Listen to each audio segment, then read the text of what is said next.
Later this morning, during City Council, elected leaders will be asked to sign off on a $28 million deal to buy the water rights to a piece of property along the Nueces River. Yeah, this would be the third site along the river which could produce water from an underground aquifer piped directly into the Nueces. 3 News reporter Michael Gibson fills us in on the property the city is looking to buy and how this could be a good solution to our ongoing water woes.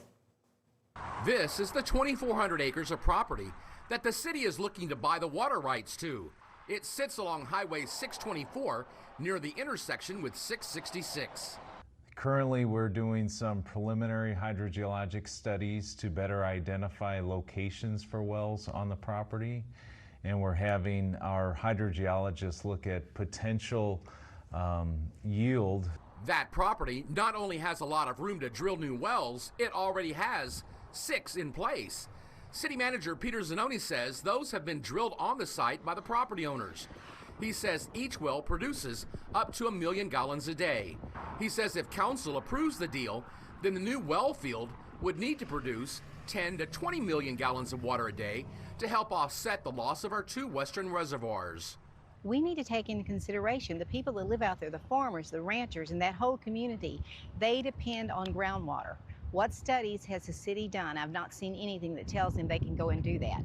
City Councilman Roland Barrera shares those concerns, but says it's not a long-term solution. This is just a temporary solution. We're applying for bed and banks permits. We're looking at, we're actually looking to diversify our the sources that we have. So I think this one has a lot more certainty than any other projects that we have that would be able to provide consistent water until we get to desalination. Now, this piece of property does sit right next to the western well field that the city now owns. Work on that well field is now full steam ahead as water pipes are being placed into the ground and will run all the way to the Nueces River. Michael Gibson, 3 News. Thank you, Michael. We are also just weeks away from seeing the total cost estimate on the Inner Harbor Desalination Project number 2. Stay with 3 News on air and online for the latest.